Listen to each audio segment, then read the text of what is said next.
Raja Mawan est aujourd'hui députée fédérale pour le Parti écolo entre 2019 et 2024. Elle a aussi été à la tête du parti avec Jean-Marc Nollet. Elle s'affiche comme étant un pur produit de Molenbeek, malgré une naissance à Uccle. Elle est réputée pour sa spontanéité et son sens de l'humour, sauf sur un sujet, le foot. Raja Mawan est l'invitée d'À travers le miroir cette semaine.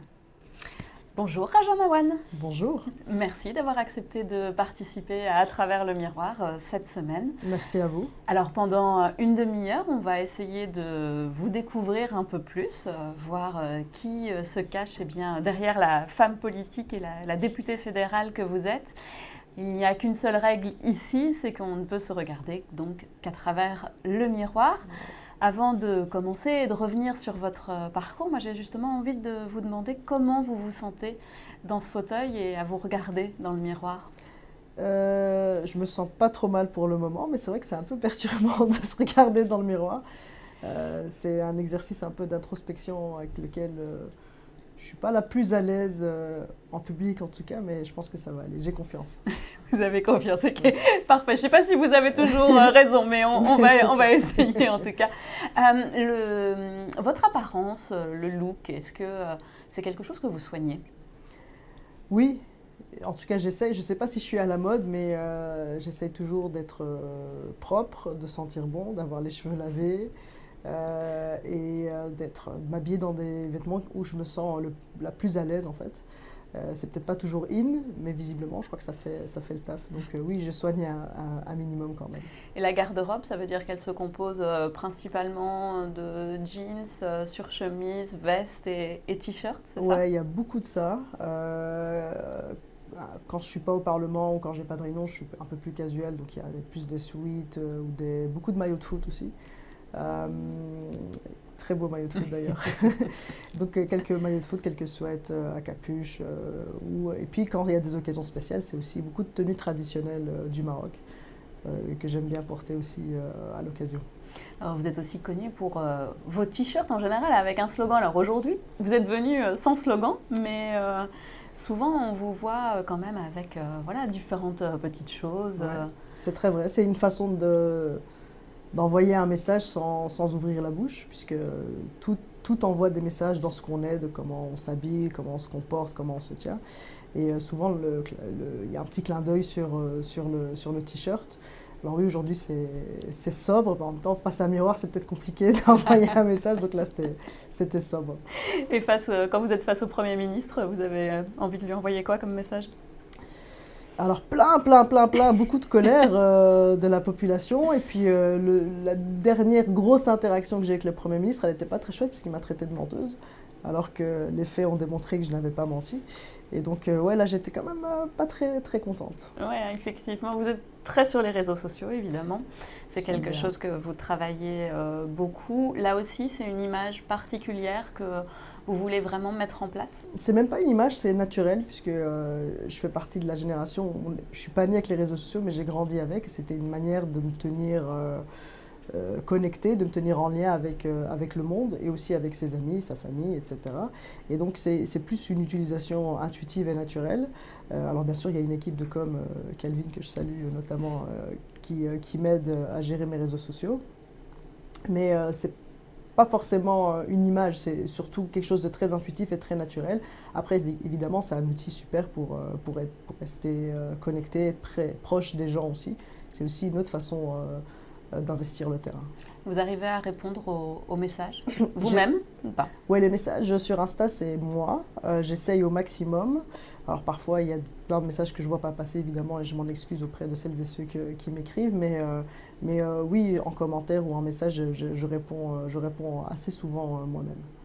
Alors, on va parler un peu de votre enfance d'abord. Alors, vous avez dit, quand même, j'ai peut-être donné un tout petit peu raison à Bart de Wever, parce que vous dites que vous êtes un pur produit de Molenbeek, mais vous êtes né à Uccle.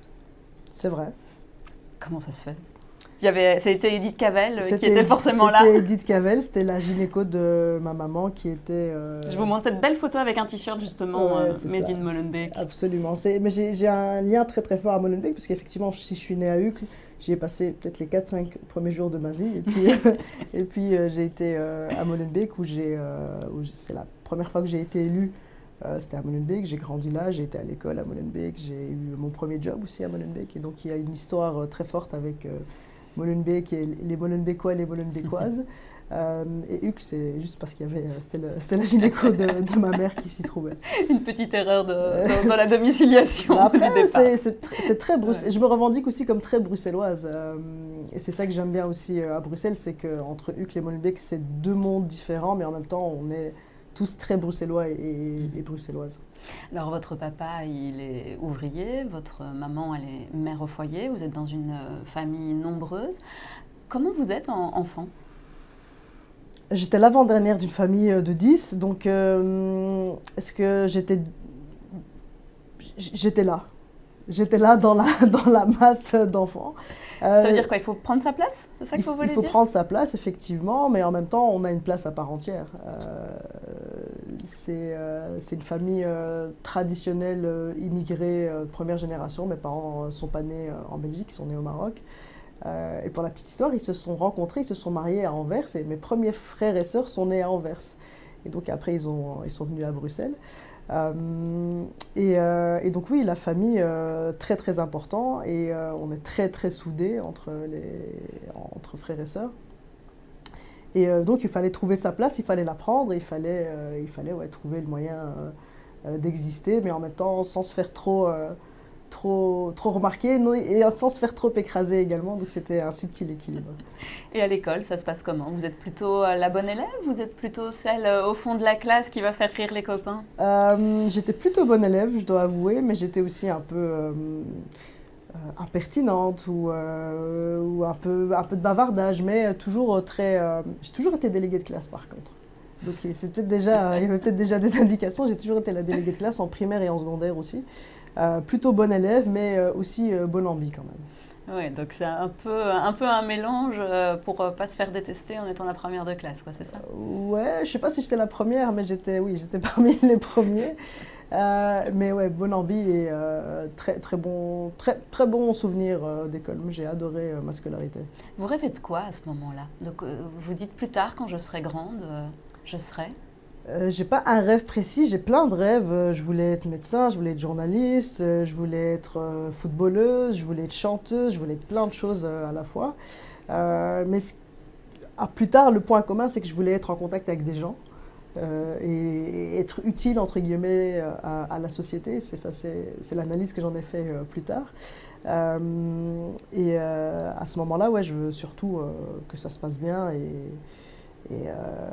quand même très consciente que le monde va mal, et donc il y a quand même cette envie de lutter contre les injustices qui est présente dès le départ. Est-ce que vous êtes déjà dans des associations, peut-être au moment de l'adolescence ou avant de commencer vos études supérieures? Ouais, en secondaire, il y avait quelques petites assos, je faisais un peu du bénévolat au Resto du Cœur, c'était en lien avec l'école, et en fait c'est quelque chose qui m'a plu, que j'ai développé. J'encadrais des plus jeunes aussi quand j'étais en secondaire, et puis en supérieur, c'est là où j'ai été un peu plus active dans des associations de terrain, des associations de quartier, associations pour la lutte pour les droits des Palestiniens et Palestiniennes déjà à l'époque, donc c'est quelque chose qui est assez constant aussi dans mon parcours. Mais donc oui, plutôt engagé. Ouais. Alors vous faites finalement des études en communication. Vous avez donc un bachelier. Vous étudiez déjà à ce moment-là les réseaux sociaux, si je ne me trompe pas, pour votre travail de fin d'année. Exactement, c'était sur le parti écolo, je pense, c'était l'analyse des réseaux sociaux d'écolo. Et donc oui, je trouvais que les réseaux sociaux étaient une manière d'investir justement le terrain de manière différente.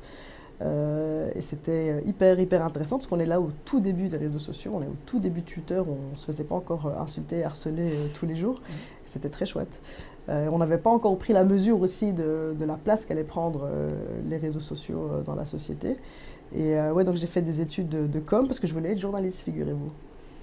Qu'est-ce qui a mal tourné? C'était un métier trop compliqué, trop noble et trop compliqué, et peut-être que peut-être que c'était, j'avais envie plutôt que de raconter le monde, j'avais aussi envie de mettre la main à la pâte d'une autre manière. Je pense que les journalistes le font aussi, mais je voulais le faire d'une autre manière. La politique, comment elle est arrivée dans votre vie? J'ai envie de dire par hasard, et en même temps, avec le recul, on se dit en fait que plein de petites choses donnaient des indications, parce qu'il n'y a pas très longtemps, j'ai croisé une de mes anciennes profs qui m'a dit mais c'était évident que tu allais finir en politique. J'étais là, peut-être, ouais, peut-être que... Le délégué de classe, quoi. Ouais, je sais pas, il y a peut-être un lien. Mais la politique, ouais, c'est un peu venu, je vais pas dire par hasard, mais c'est par le biais de stages quand j'étais en école supérieure. Là, j'ai fait un stage chez Écolo. Et j'ai commencé à m'investir un peu plus au niveau local d'abord, toujours en ne voulant jamais prendre ma carte chez Écolo quand même. Donc on a vu que j'ai tenu parole, pas du tout.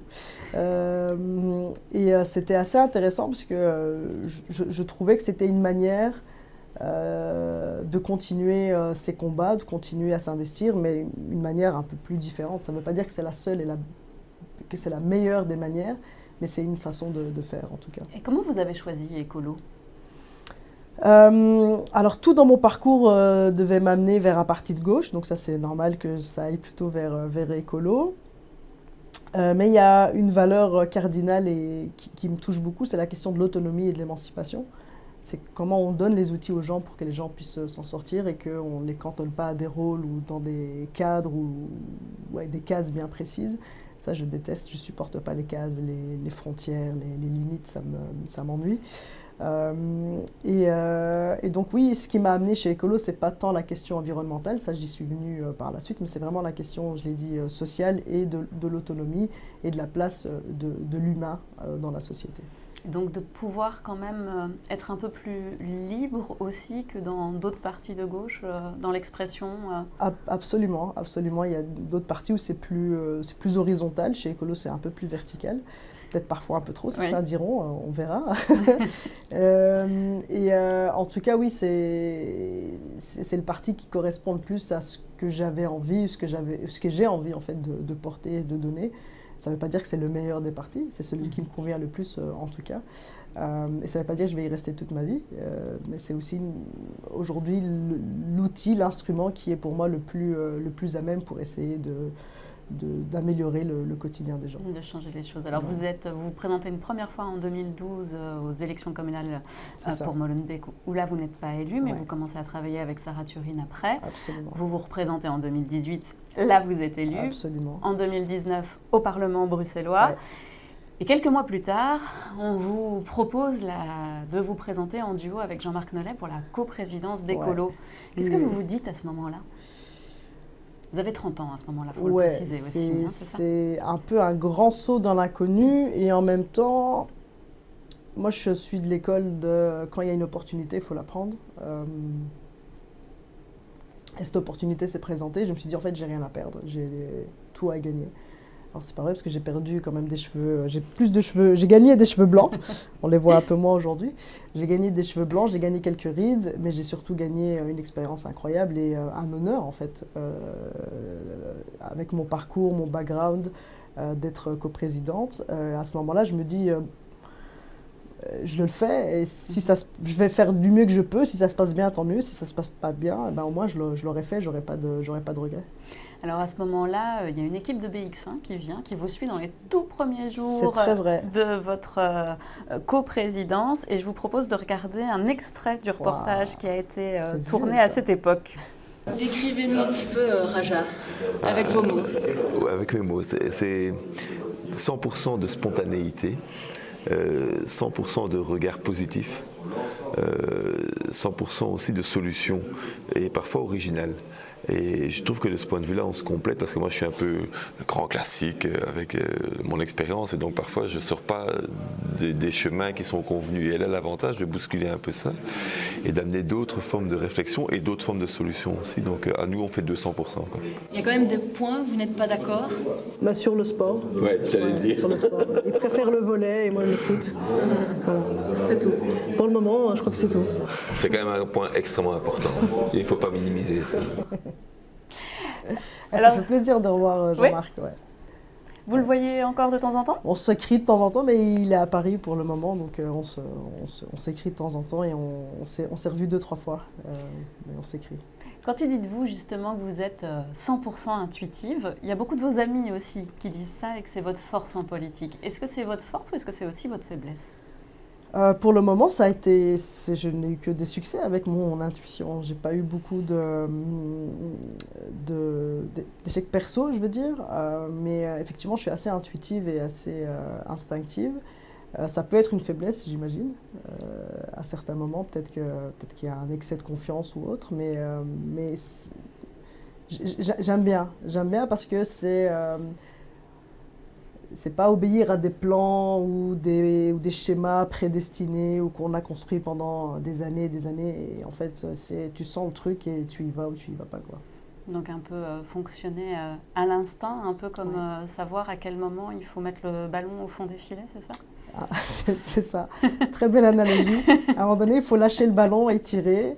Et voilà. Et donc, il faut savoir quand le faire. Et c'est un peu, voilà, c'est un instinct, quoi. Et donc, pour parler foot, hein, puisque c'est Très bonne une transition. de vos passions, elle a été travaillée, celle-ci, la passe était compliquée, hein, mais il n'y a pas eu d'enjeu, c'est bon. Il y a un maillot là sur, très beau maillot. Sur la table. Allez-y, oui. Ouais, donc, très beau maillot, vous avez dit. Hein. Ouais, c'est de l'Union Saint-Gilloise. Ouais. Ouh! Et celui de derrière. Oh là là là là là. Puisqu'on me dit que vous n'avez pas d'humour quand on parle de foot. Ah là là, ça c'est Qu'est-ce vraiment... qu'on dit à celui-ci? Ça c'est vraiment pour me foutre le seum en fait. À celui-ci, ben, c'est un beau maillot, il a des étoiles, c'est très bien, tant mieux pour eux. Mais je vais me concentrer là-dessus. Vous prenez celui-ci? Ouais, je vais me concentrer sur celui-ci. Là, j'ai toujours pas avalé 2018 en fait. Mais là, c'est celui de 2000. Hein. Ouais, 2000, très bien, mais France-Belgique 2018, j'ai toujours pas avalé. Voilà. Donc le fait qu'il y ait la revanche là pour la prochaine Ligue des Nations, ça va aller? J'espère qu'on va prendre vraiment notre revanche parce que franchement, en 2018, vraiment, on méritait de gagner. Umtiti et Mbappé ont été insupportables. Et donc, tant mieux, ils ont gagné la Coupe du Monde, c'est super pour eux, mais on avait une génération incroyable. C'était l'année d'Eden Hazard, on devait gagner. En fait, je l'avale toujours pas. Je l'avale toujours pas. Et là, cette année, vous penchez pour le doublé avec l'Union ou pas? Ah oui, je pense que là, on est bien parti. Je pense qu'on est très bien parti avec cette saison, avec un coach qui est quand même intéressant, qui fait des choix intéressants, avec Poco qui nous a planté au début de saison, mais je pense qu'on a une bonne équipe, un bon collectif, et je pense là qu'on est bien parti. Ouais. Qu'est-ce qui vous passionne autant dans le foot? Pourquoi vous aimez ça à ce point? Alors, il y a plein de raisons. Depuis que je suis gamine, en fait, c'est le sport que je regarde, que je pratique et que, en fait, j'adore ça. J'adore le faire parce que y jouer parce que ça me défoule, ça me fait du bien. Et en fait, c'est très beau comme sport. Il y a de la technique, il y a de la stratégie, il y a du collectif, moi, je vous mets au défi de trouver un peuple qui vibre autant à un événement qu'à un événement sportif et footballistique en l'occurrence. Et puis, il y a le volet sportif et puis il y a le volet communion, communauté. Moi, j'ai donc mon abonnement à l'Union et quand je vais crier au stade, ça me fait un bien fou. En fait, il y a un truc presque cathartique de crier oui, en fait, on se sent bien et on est derrière son équipe. Oui, il y a le volet sportif et puis il y a le volet communion, communauté qui est très important. Et puis le football aussi est politique, puisque tout est politique. La manière dont les clubs se positionnent par rapport aux insultes racistes, par exemple, on l'a vu encore il y a quelques jours avec Vinicius qui s'est fait insulter par un joueur du Benfica en Ligue des Champions. La manière dont on en parle, dont on s'empare en société, c'est hyper important. Et du coup, par rapport à cette partie politique ou à cette partie aussi financière dans le football, là, vous avez plus de réserves? Sur la finance, oui, je trouve qu'aujourd'hui, le football, mais c'est à cause, on va dire, de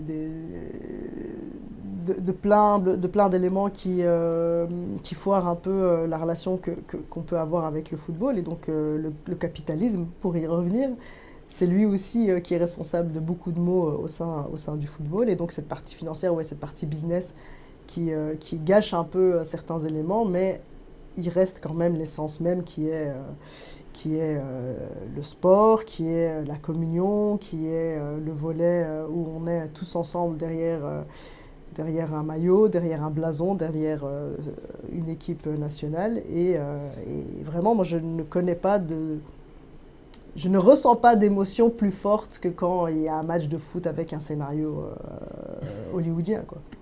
C'est vraiment votre drogue, on peut dire ça. Ouais, on peut dire ça. Avec la nourriture aussi, il paraît? Ouais, j'aime vraiment beaucoup manger. Je sais pas si c'est bien. Je pense que c'est bien. Ouais, je pense que c'est une chouette. Je crois que c'est un chouette passe-temps. J'aime les bonnes choses. J'aime tout, sucré, salé, tout. Voilà. Et on m'a dit souvent quand même qu'il y avait des petites traditions. Pour fêter, c'était un italien. Le vendredi, c'était couscous. Le vendredi, c'est couscous. Ça, c'est normal. C'est une tradition. Vous le faites vous-même? Non, non, quand même pas. Ma mère fait un très très bon couscous. Mes sœurs aussi cuisinent divinement bien. En fait, j'ai de la chance. J'ai grandi avec ma mère et mes sœurs qui cuisinent incroyablement bien. Donc, du coup, j'ai un palais très exigeant. Et du coup, j'aime vraiment bien. Et donc, le vendredi, c'est couscous. On aime bien aussi italien, mais ça peut être aussi syrien. Ça peut être... En fait, on a de la chance à Bruxelles. On a tout. Et même avec juste un deux-room hamburger ou une mitraillette poulet Brésil, je suis refaite, quoi. En fait, tant que vous cuisinez pas, ça va. Mais j'aime bien cuisiner. Pareil, vous faites que des œufs sur le plat? Ouais, et encore pas ouf, il paraît. Hein. Ça dépend. Non, j'aime bien cuisiner, mais ça fait longtemps que j'ai pas cuisiné. J'ai un rythme de vie qui m'empêche malheureusement de cuisiner. Et c'est quelque chose que je voudrais faire davantage, mais entre le foot, le sport, les sorties, c'est compliqué. Donc vous n'êtes pas trop Monica? Non. Ah non, ni Brie, Van de Kamp, ni Monica. Non, je suis pas trop Monica. Je suis plus Joey à manger. Ouais. Ah oui, les côtés des pâtes aussi, le côté italien qui va... Ça. Parce que c'est une autre, il paraît que vous adorez Friends. Ouais, j'aime beaucoup. C'est une vieille série qui, si elle avait été tournée aujourd'hui, je pense qu'elle n'aurait pas eu le même succès. Mais c'est un peu ma série doudou. C'est-à-dire que j'ai grandi avec Friends et on regardait avec mes sœurs et c'est des chouettes souvenirs. C'était une des séries. Mais il faut savoir, donc moi je l'ai dit, hein, je suis l'avant-dernière, j'avais des grands frères et des grandes sœurs. Et ils regardaient des séries qui pour moi étaient des séries un peu plus de vieux. Alors, Beverly Hills, Melrose Place, c'est des séries voilà, que je suivais un peu de manière où j'étais presque obligée de suivre. Mais Friends, c'est vraiment la série que j'ai suivie avec mes sœurs. On se réunissait pour regarder. Et c'était vraiment... et du coup, j'ai grandi avec... Je connais les répliques par cœur, c'est horrible, c'est insupportable. Et c'est un peu ma série doudou. Quand j'ai un petit coup de mou, que j'arrive pas à m'endormir ou quoi, et que j'ai pas envie de réfléchir, ben, je me mets un épisode au pif, au hasard, et ça m'aide à... Vous l'avez regardé combien de fois? Bah, je sais pas. Franchement, c'est un peu trop. Un peu trop de fois. Alors évidemment aussi, dans Friends, il y a cette idée de bande d'amis. Hein. Vous avez vos super nanas à vous aussi, évidemment. Et forcément, la notion de féminisme, elle est très importante chez vous. Là aussi, vous diriez que c'est d'avoir vu vos sœurs, des amis, votre mère, peut-être parfois avec un féminisme aussi intersectionnel, puisque de femmes racisées, d'origine maghrébine, ça a joué beaucoup. C'est plus un féminisme de terrain, j'ai envie de dire, que de livre. Oui, en tout cas, ce n'est pas un féminisme théorique. Ça, c'est sûr. Et c'est un féminisme qu'on vit et qu'on ressent au fur et à mesure. Et en fait, moi, depuis gamine, je me suis jamais dit, en fait, je suis féministe. Après, on se dit, en fait, c'est ça le féminisme. C'est de se poser la question de pourquoi les mecs peuvent faire certaines choses et pas les filles. Pourquoi les filles sont condamnées à cantonner à certains rôles et pas les mecs. Et en fait, oui, d'avoir grandi avec ma mère, que je le rappelle, donc maman au foyer qui élève 10 enfants c'est plus qu'un temps plein. Voilà, c'est plus qu'un temps plein. Voilà, une espèce aussi d'incompréhension par rapport à la manière dont son rôle est perçu dans la société. Puisqu'elle n'a pas travaillé officiellement, elle n'est pas reconnue au sein de la société. Ça, c'est une grande frustration pour elle d'abord, et puis pour nous aussi, de se dire en fait, comment, donc on a de la chance, ça se passe bien avec mon papa, ils ont leur revenu et tout va bien, mais pour le même prix, en fait, ils sont divorcés, en fait, elle n'a pas d'indépendance financière, elle n'a pas d'indépendance tout court, et ça, c'est des questionnements qui nous viennent, et en fait, c'est pas normal, et ça nous amène à nous questionner sur pourquoi la société aujourd'hui ne permet pas à des femmes qui, en fait, ont élevé 10 citoyens actifs qui payent leurs impôts, ne sont pas reconnues à leur juste valeur, alors que dans d'autres pays, c'est le cas. Dans d'autres sociétés, c'est reconnu. Et puis mes sœurs, voilà, elles sont d'origine maghrébine, certaines portent le foulard. Donc on est aussi confronté à du racisme, à de l'islamophobie, à ce genre de choses. Et donc vraiment, oui, c'est du féminisme, mais c'est pas que du féminisme de salon. C'est quelque chose qui fait partie intégrante de nous. Vous avez parlé au tout début de cet entretien également des réseaux sociaux. Forcément, sur les réseaux sociaux, vous répondez aux messages plutôt sympathiques, mais il vous est arrivé de nombreuses fois quand même de vous faire insulter, ou parfois d'être dans des tempêtes médiatiques également. Comment vous le vivez, ça ? Et aussi parce que vous êtes une femme. Ça joue parce que je suis une femme d'origine maghrébine, musulmane, écologiste, engagée. Et donc, c'est toutes les choses que les fachos n'aiment pas. Comment je le vis, ça dépend un peu ma jauge, en fait. Il y a des moments où je suis plutôt j'ai une bonne dose d'énergie et en fait, je vais répondre à 2-3 et les titiller, et voilà. Et puis à d'autres moments, je ne comprends pas en fait pourquoi c'est sur moi que ça tombe, pourquoi en fait autant de haine, pourquoi autant de temps à perdre à insulter des femmes alors que ce serait du temps qui serait mieux investi ailleurs.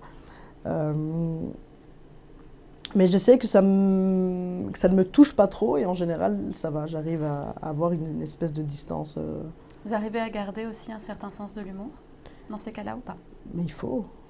Dans tous les cas, j'ai un sens de l'humour et je pense que c'est ça qui me permet aussi, on parlait d'instinct, mais c'est aussi ce sens de l'humour et aussi de l'autodérision qui me permet de pas sombrer en fait. Et donc dans tous les cas de figure, même dans les cas les plus tragiques familiaux, il y a toujours de l'humour parce que c'est la manière de s'en sortir. Alors parfois aussi, vous êtes attaqué pour des choses, en tout cas, qui font un peu polémique ou peut-être un petit peu futiles. Notamment, moi je vais vous rappeler une vieille anecdote quand vous allez la première fois chez le roi. Est-ce qu'on peut mettre des baskets ou est-ce qu'on ne peut pas mettre des baskets pour aller chez le roi ? Alors vous avez prouvé qu'on pouvait mettre des baskets. On peut, absolument. Mais ça a quand même fait débat à ce moment-là. Ça vous a choqué ou en tout cas ça vous a surpris que ça fasse débat, ça ? Ouais, moi j'ai été assez interloquée parce qu'en fait on nous appelle pour nous dire le roi vous attend cet après-midi. En fait moi je suis en basket au bureau, je suis pas mal habillée, j'ai un blazer, un t-shirt, un jean, c'est des baskets. Et en fait, je ne me pose pas la question un seul instant de est-ce que je dois me changer pour aller chez le roi. C'est quelque chose vous me parlez tout à l'heure du look, et en fait, c'est quelque chose, je ne dis pas, il faut que je sois habillée différemment. Et je trouve que c'est important aussi de se dire, c'est bien que des gens, peu importe leur origine, leur statut social, puissent aller comme ils sont chez le roi. Et je trouve que c'est une forme aussi d'ouverture du palais, parce que moi, il n'y a pas eu de polémique avec le roi, ce sont les médias qui en ont fait, ou certains médias qui en ont fait une polémique. Et alors, c'est drôle, parce que quelques semaines après, c'est Conor Rousseau qui a été en costume et basket. Et là, ça a fait moins polémique, ça a fait surtout polémique sur le prix de ces baskets, parce que c'était des baskets de luxe qui coûtaient 500 balles, je sais plus. Les miennes coûtent un peu moins cher. Mais en effet, je vois aussi la différence de la manière dont c'est traité quand c'est un homme versus quand c'est une femme. Oui, donc là, peut-être que s'il était passé avant vous, ça aurait aussi fait polémique ? Peut-être, franchement, je ne sais pas. Mais oui, c'est vraiment, moi, je ne me suis pas dit un seul instant, parce qu'en plus, on se disait tout à l'heure le choix des partis politiques, etc. Alors, gros scoop, je ne suis pas républicaine. C'est-à-dire que je suis très attachée, alors que mon parti l'est, je suis très attachée à la monarchie belge en tout cas. Je trouve que le roi a un rôle important de ciment en Belgique. Ça ne veut pas dire que je trouve que toutes les monarchies sont formidables et que je ne remets pas en question le principe, mais je trouve que, en tout cas, je suis attachée à la monarchie belge et donc je suis plutôt royaliste en Belgique. Et donc jamais je me suis dit j'ai envie de manquer de respect au roi ou à l'institution que représente le roi, parce que c'était vraiment un grand honneur pour moi. J'ai appelé mes parents après, toutefois je vais voir le roi, c'est une dinguerie. J'ai bu un thé avec le roi, mais moi j'étais au max, vraiment. Qu'est-ce que la petite Raja de 8 ans, elle dirait à la Raja de 37 ans ? Alors, je n'ai pas 37 ans. Pas encore. Pas encore, Pardon. quand même. Je suis très susceptible sur l'âge. Pardon. Non, c'est rien. Qu'est-ce qu'elle dirait? Elle dirait courage. Courage, ouais, courage. Parce que j'ai beau être une optimiste et positive, on sait que le monde va pas toujours de mieux en mieux et que les épreuves qui s'accumulent sont... C'est dark un peu, hein. Les épreuves qui s'accumulent sont parfois de plus en plus intenses et donc courage pour la suite et bien joué. Bien joué quand Ouais, même. bien joué quand même. Ah oui, j'ai quand même, je vais pas dire réalisé des rêves, parce que je sais pas si j'avais des rêves bien précis, mais j'ai fait des choses incroyables. Déjà, boire un thé avec le roi, c'est magnifique. Aller au stade, voir des matchs de foot qui me font vibrer comme jamais, c'est juste aussi incroyable. J'ai des avis formidables, je suis en bonne santé, j'ai un travail que j'aime beaucoup. Je suis une élue de la nation et c'est un honneur incroyable. Vraiment, c'est vraiment quelque chose qui m'honore tous les jours d'avoir été élue par les Belges. Et ça, c'est quelque chose qui me touche très fort. Et donc, ouais, quand même, bien joué. Merci Raja Nawand d'avoir Merci participé à vous. à Travers le miroir. Merci.